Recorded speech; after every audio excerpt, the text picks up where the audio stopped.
I'm Kirsi Aulin. We'll be starting shortly. Just know that if you've been participating in our webinars previously, this is a little bit different. You will need your calendar and pen and paper, or some kind of a document like a Word document to capture your plan in. So if you don't have those, go get them quickly now.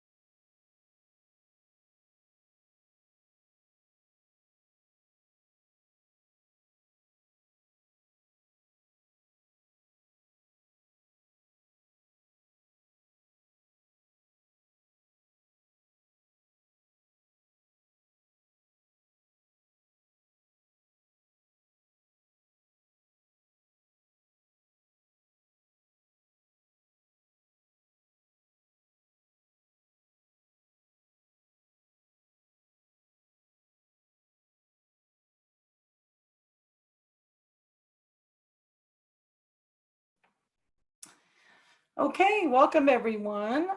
Today's webinar presented by the Ombuds Office is a stress management to create your own plan. If you've been attending our other webinars, whether it's our Staying in Conversation and Racism series or other topics, this is going to be a little bit different because you really are going to craft your own plan while we are here together. So, a few things to cover logistically. So I'm Kirsi Aulin, I'm the director of the Ombuds Office. You will be creating your plan today. So don't forget paper, pen, or Windows document, and access to your calendar. You are in listen and view mode only. So please go ahead and open the chat box now. That is how you will communicate with each other and us. To get there, you hover over the bottom of your Zoom window and a number of action items appear, and here you'll find the chat box. We'd like you to keep it open so that you can benefit from the wisdom of your fellow participants, as well as answer the chat questions that I post occasionally. Okay.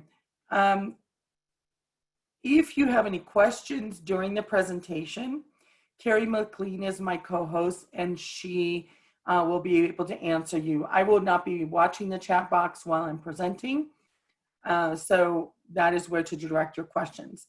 We will be completing today's webinar in about 20 minutes with 10 minutes of Q&A at the end. You can feel free to put your questions in the chat as we go along, and Carrie will pick them up for the end, or if you like, you can save your questions and then put them in the chat at the end. Okay, and I do want to let you all know that we are recording this session today. Okay,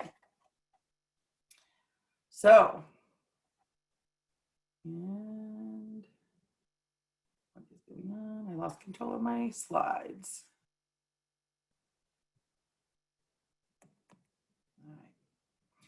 All right. We want to look a little bit about, what is it that we want to look at? What is it that you stress over? Are you aware of your stress levels, for example? Many people that I work with are so accustomed to high amounts of stress that they don't even notice it anymore. So the first step really is to develop awareness. And I've heard from many people, quite frankly, that, since March, their stress levels have been higher than normal. And especially as they are contemplating all the things that are going on in our country socially. So we're going to start our process with awareness. That's the first step. And I'm launching a poll, and it is quite simply, what is your stress level right now? It's on a scale of 1 to 10, 1 being the lowest. So, somewhere around comatose, 10 being I'm about to have a breakdown. So just pick one of the levels and let's see what we get.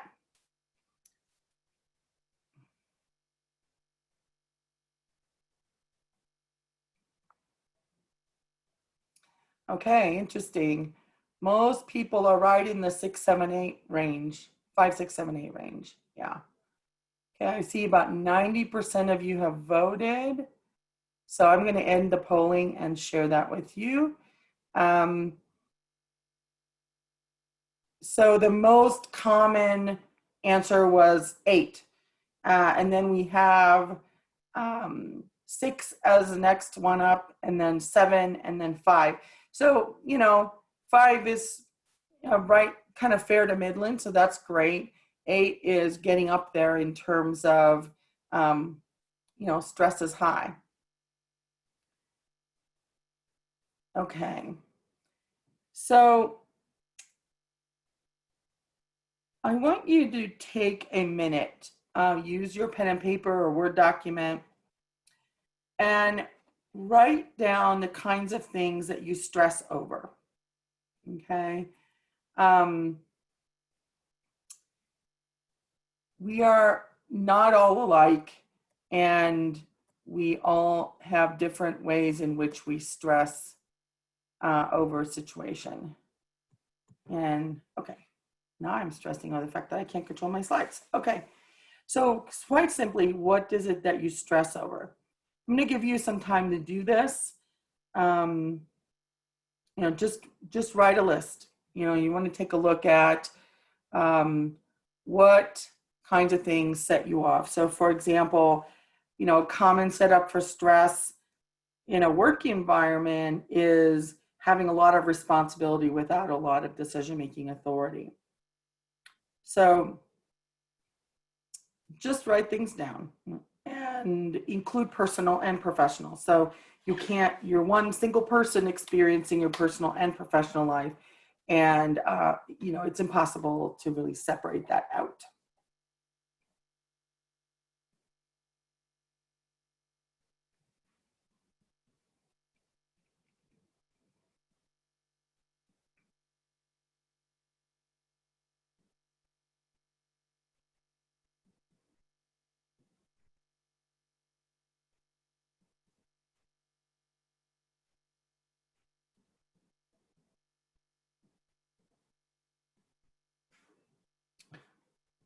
So if you feel ready, what I'd like you to do now is share some of that with the rest of us. I think it's helpful to share, and also for the purpose of this exercise, if you might see something another person shares that you realize, oh yeah, that rings true for me, that's me too. If you see something like that, go ahead and write it down on your list. So please chat with me in the chat box some examples from your list.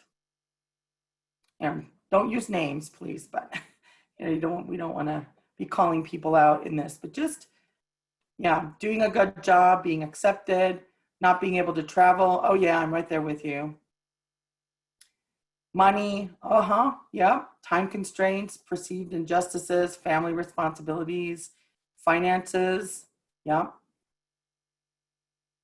U.S. failed response to COVID, finances, you nailed it, responsibility without making decisions, workload, managing a team remotely, people pleasing, health, mind and family, what future may bring, deadlines and too many projects added to my plate, work-life balance with baby, not being able to go out, online teaching, remembering everything on a to-do list I haven't written down yet, family disagreements, politics, religion, all of my goals need to be reassessed, volume of work with limited time and resources, worried about health and finances, parent phone calls about opening, ditto on most of these, yeah. Teaching in person this fall, tenure track during COVID, yes, all of the above.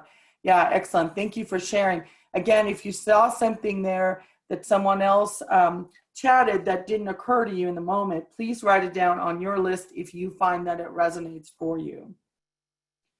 Okay, we're going to shift gear just a little bit and talk a little bit about, I'm really getting frustrated with this. Talk a little bit about what is stress. So what's really interesting is that the energy released in your body during stress is really pretty much the same chemical cocktail released during excitement. So why do we respond differently to excitement versus stress? Well, there are some similarities in terms of our physiological responses, brain chemistry I just mentioned, but there are other physical responses that occur. And part of our differences occur in the framework that we use to understand what is happening. And that I'm pulling from the work of Dr. Aaron Beck, who is the father of cognitive behavioral therapy. So my previous career before becoming an ombuds, I was a psychotherapist. So this is drawn from the work that I used to do with people with workplace stress. But when people were tested on stress in experiences where they had exact same circumstances, but vastly different interpretations of them, what they found was that people who thought their circumstances were terrible endured more stress. I'm not trying to minimize the reality that we're in, but just pointing to this is one aspect of how we react to stress. So I'll give you an example of things that are probably, for most people, both stressful and exciting. You know, major life events like weddings and the birth of a child. You know, people anticipate things with joy and anticipation, and also they bring a lot of stress with them, okay? So let's take a look at our chart here. We have a level of performance on the vertical axis and pressure level and duration on the horizontal axis. And note that duration is part of that. It's not just the level of pressure, but how long it goes on. This is very important to note because taking vacation, for example, is a way of helping you cope with stress. So just a little plug, we're going to get these 12 extra days for a furlough, and please take them. They are use it or lose it proposition anyway, but please take those days if you are allotted that time to take the time. Now it's for full-time employees, and I know faculty are being handled a little bit differently, but my point here is not specifically to talk about the furloughs, but to say it is important to take time away and to completely, you know, unplug, not be checking emails, etc. Now, when we have no stress on the left hand of our graph here, you know, that is when we're looking at apathy and boredom and, you know, things are just really dull. One of my mentors in graduate school would say, well, the only people who have no stress are dead, right? So that's not where we want to be. The next column in the middle is eustress. And you can see that when you're in the eustress zone, you have improved performance and focus. This is a wonderful place to be. And this is where we'd like to be. So this helps us feel engaged and perform well. And if you've ever, for example, you know, been in a performance or made an important presentation, the nervousness you feel beforehand that drives you to prepare well and to be very focused during the performance, that's what we're talking about in terms of eustress. Now, when we colloquially talk about stress, you know, in psychology, we would refer to that as distress. Here's where there's too much, it's going on too long, and that's when we go into distress. Some people refer to this as burnout. You can see fatigue and anxiety are over there on the right hand of the chart, okay? And remember, again, duration is part of it. So even if you have a high pressure job, if you're able to disconnect and take time away, it does help. All right. So that was just a little bit of a dip into the science behind stress. I am well aware that there is a whole host of information out there that you can easily access by Googling. So we're not really going to focus on the content of that today. We're really going to focus on making your own plan. So Right now, I invite you to close your eyes. And I invite you to think about a time that you felt restored and refreshed. Okay? Just, unless it causes you anxiety, just close your eyes, take a deep breath.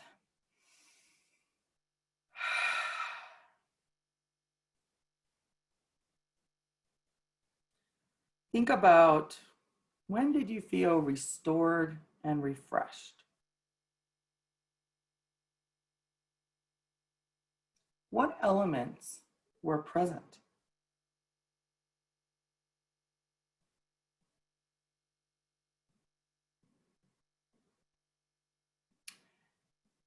Was it enjoyment of friends? A quiet room? What smells did you notice? The fragrance of flowers, of coffee, tea?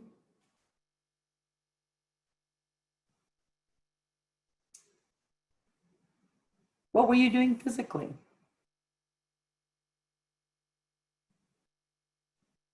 Relaxing on a blanket on the lawn? Sitting in meditation? Playing tennis? Hiking? Taking a walk? Swimming? What are your hands doing? Are your hands busy? Is your mind busy? Are you creating something?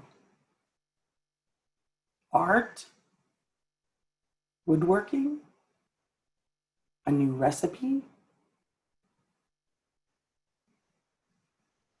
Try to find common elements in your memories of restoration and refreshment.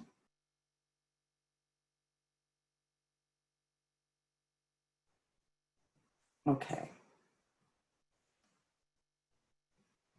What I'm going to do next is have you take a piece of paper and record the elements of restoration and refreshment that you've identified. Before we do that, I'm going to open the chat box and see if you have any questions about what you're doing.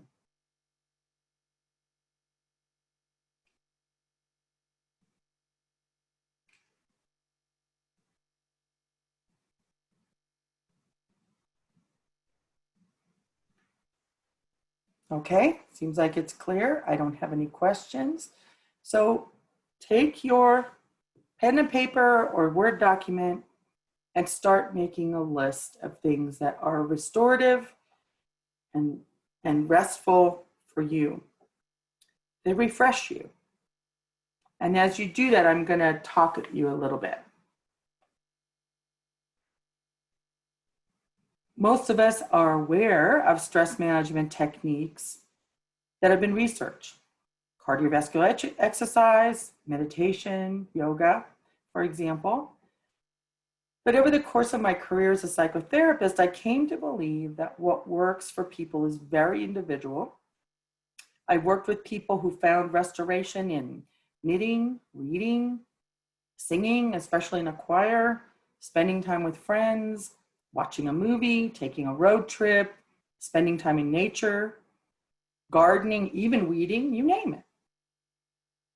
Personally, my favorite form of restoration is reading murder mysteries. Go figure.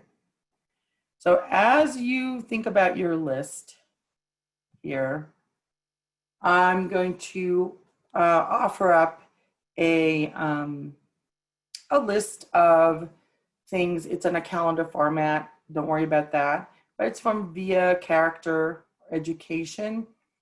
These are kinds of things that they suggested in a particular month for people. Feel free to use any of these ideas, especially if you're having some difficulty coming up with your own.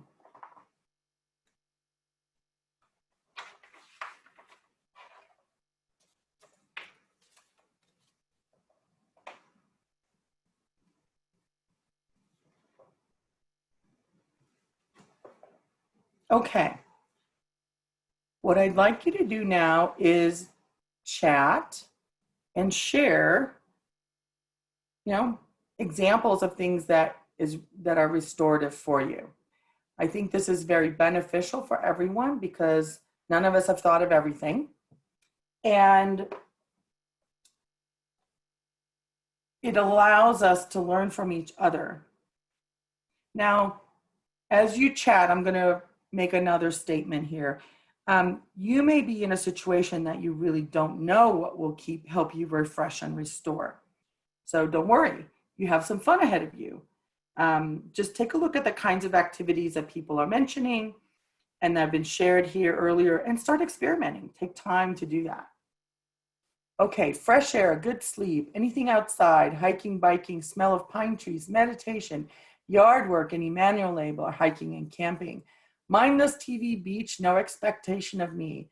Water, nature, friends, family, puppies, movement, exercise, surf, yoga, gardening, sunshine, hanging out with friends, riding my motorcycle in the mountains, mountain biking, being outdoors, sound of water in a stream of or river, smell of evergreen trees, cooler ambient temperatures. Yes, I'm all for that.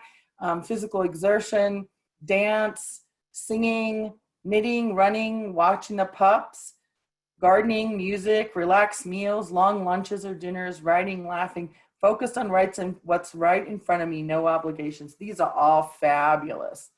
Thank you for sharing. All right. Moving water, time with family. Yes. Okay. So there's one more step. Now you have identified things that are restorative for you. And there is one more step, and that is to calendar it. And I'm going to talk a little bit about this example I put out here. I put in this format because I didn't want to share my whole Outlook calendar for you, but I want you to look at the entire next month while you're sitting here, because most of us don't have time to set aside to plan our own refreshment, right? So there are two reasons to schedule your relaxation. Number one, if you don't schedule it, you're not likely to do it. Number two, which I actually find even more important, is that when you have activities scheduled that you look forward to, it actually helps relieve stress even before you're engaging them. This is whole concept of anticipation. And anticipation can really help float you on stressful days when you know coming up on Friday night, what do I have Friday night? Watch Avatar: The Next Airbender with my family. So in my schedule here, I have two different types of relaxation activities. I have more frequent ones and they're shorter. So on the left, I have weeknights, take a walk after dinner, listen to music in the evening, read the Chronicles per day. My 11-year-old son loves it, so we read back and forth to each other. On the weekend, I have more extensive things and often I know my car has to get a tune-up, so I'm going to plan to take my murder mystery with me, and I get an hour and a half of uninterrupted reading time, which is great. So this is kind of the idea. You know, when you have more time, for most folks, that's the weekend, you plan bigger activities, but you can sprinkle your week. You can even take, like taking a walk, you know, if I take a short one, I can even do it during lunch, right? So you can put them in wherever you like. So you're going to plan your month right now. Please chat me if you have any questions about what you're doing.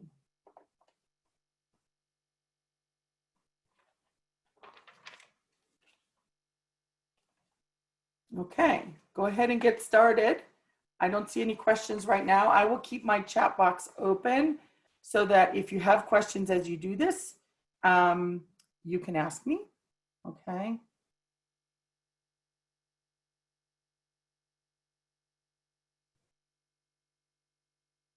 When you're finished with scheduling your month, just chat the letter Y in the chat box so I know you're done.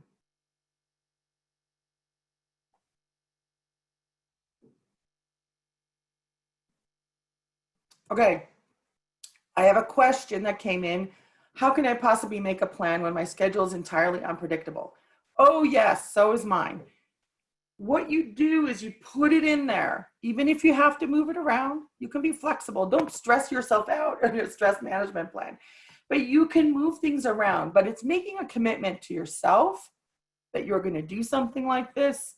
If it's a calendar that you share with your colleagues, you know, they won't schedule stuff during a time that you've already blocked off for something. I don't know how late your hours go if you're working on the weekends or in the evenings when most people engage in these activities. So this is, you know, this is to create a framework. It's a reminder for you that this is important, just as important as scheduling a meeting. And it allows you to think about where you put this. Okay, my schedule's unpredictable as well. For example, Carrie, who's supporting me, puts things in my schedule all the time, even while I'm off doing other activities. So I understand that. But if there's something in my schedule that I've planned, for example, let's say I've blocked off a lunch hour because I'm going to go take a walk, then she knows she's going to come talk to me about it and not just put a meeting in during that time.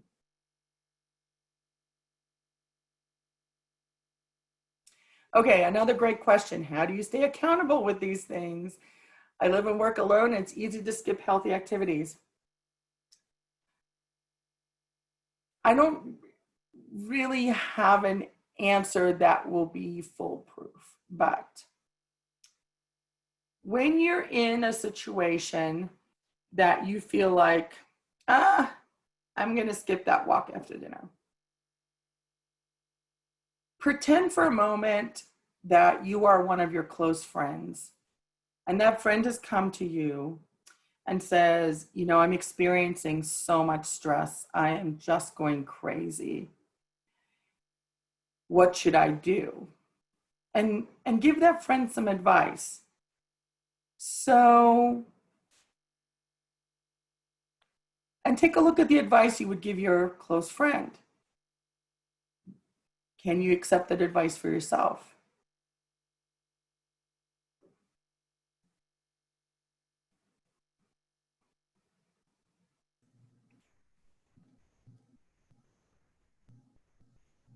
Kirsi, Carrie here. Yes. I don't know if you have time for another question, but one came in on our main chat feed. Are you ready for that? Yeah. Okay.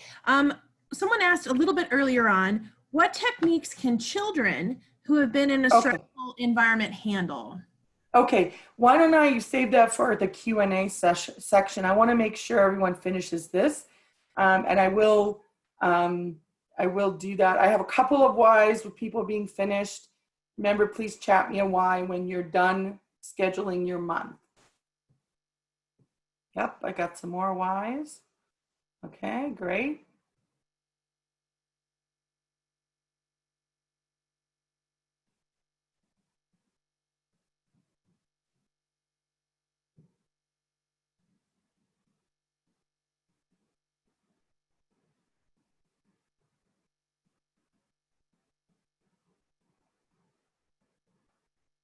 Okay.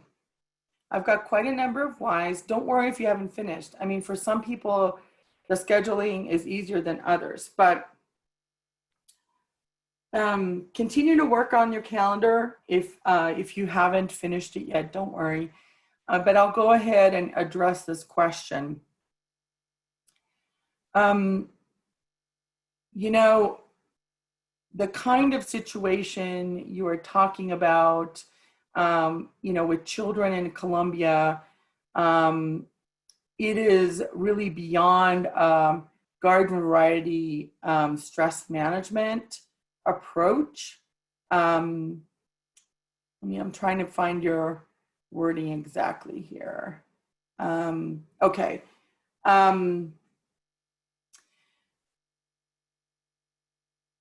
You know, I, as a psychotherapist, one of my areas of specialty was children under 10. And the most important thing, number one, and I did deal with abused children, is to get that child into a safe environment. Once the child is safe, they can start to process what has happened to them in the stressful environment. And, you know, quite frankly, I think therapy is a very, very helpful thing. When you do therapy with children, it's not the same as when you do therapy with adults. When children engage in therapy, they do it through play. Play is a natural language of learning for children. And so play therapy, playing games, creating scenes with dolls, drawing, art therapy, music therapy, even sand play, those are all really fruitful modalities for children. And part of the reason is that many stressful and especially traumatic events are stored non-verbally. It happens to adults as well, but for children, it's even more common. And so having non-verbal ways in which to work out those experiences is very, very helpful. So you would want to look for a therapist that specializes in children. It is definitely not something that every therapist who hangs their shingle is capable of handling. Okay. Great question. Any other questions? I saw a lot of whys coming in, and you know, wondering if there are any other questions that you have.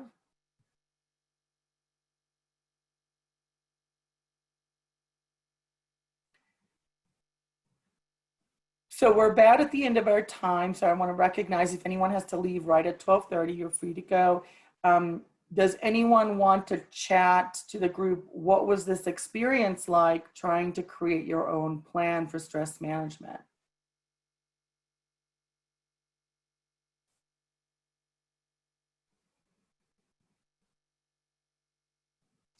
The reason I ask is we don't usually take the time to plan. We don't usually do that. Okay, another question's come in. How can one communicate stress level to a supervisor in a professional way without appearing to be overwhelmed? Okay. I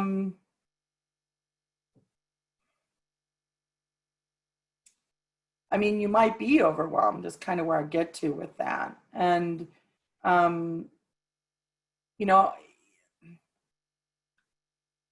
that's a little bit beyond sort of just creating your own plan today, but I mean, I'd be happy to have a consultation with anyone who wants individual help. Just call the Ombuds Office, 303-492-5077, and we can schedule an appointment for you. Sometimes the requirements of a position are overwhelming, you know.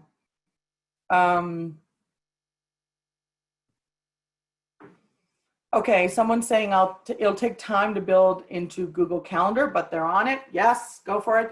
Don't forget, I mean, Carrie did chat this to you.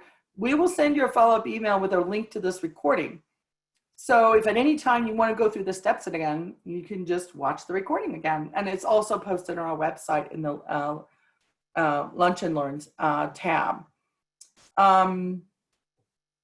Okay, someone's saying never tried doing this, creating a schedule. It's nice to see a relaxing thing on my calendar this week. Exactly. That's the anticipation effect that actually helps you relax just knowing it's coming up. Yeah.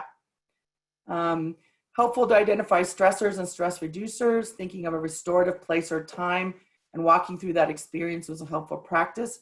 Yes. And if you are not able to actually, you know, go to the mountains and be in a forest, you can absolutely meditate that you are there. Now, I'd encourage you to look into some of the, you know, tried and true methods of stress reduction, meditation, cardiovascular exercise, that sort of thing. Especially if you haven't tried it, but that, you know, you can certainly do that in a matter of minutes without leaving your desk. Yeah.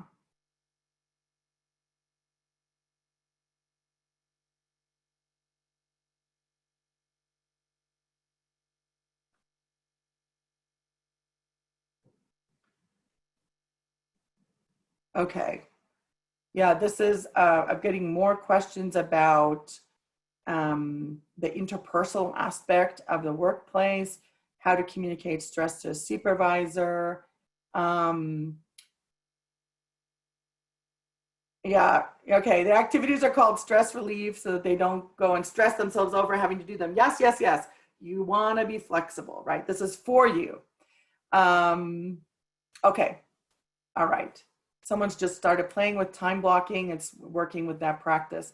Um, so, as you noticed in my plan, things that I'm blocking are sort of outside traditional work hours, right? I do want to say that I've gotten some questions that I think need individual attention. So how to communicate with a supervisor when they're diminishing others. The how, it really dependent on a lot of factors, including who the supervisor is, how do you communicate, what your relationship is like, what is your work like, and we would be happy to offer a consultation to really do a good job diving into the detail and analyzing that situation to help you understand what your options are in that situation. And I want to also respond to the person who was, I think, very concerned about a child experiencing stressful situation after being abandoned. I would highly recommend that you seek out therapy. Again, it is very individual to each child in terms of how to help them when they've been abandoned. They will experience stress in life, so you can't prevent that from happening, but you can build an environment that is supportive and allows them to build resilience. And many kids that go through traumatic experiences actually do build a great deal of resilience, even without help. But if you're able to build a supportive environment, it can be incredibly helpful. If any of you are employees of CU Boulder, you have access to mental health services, psychotherapy through your health insurance. If you're graduate students, I noticed a number of graduate students on the call, you have access to psychotherapy through CAPS.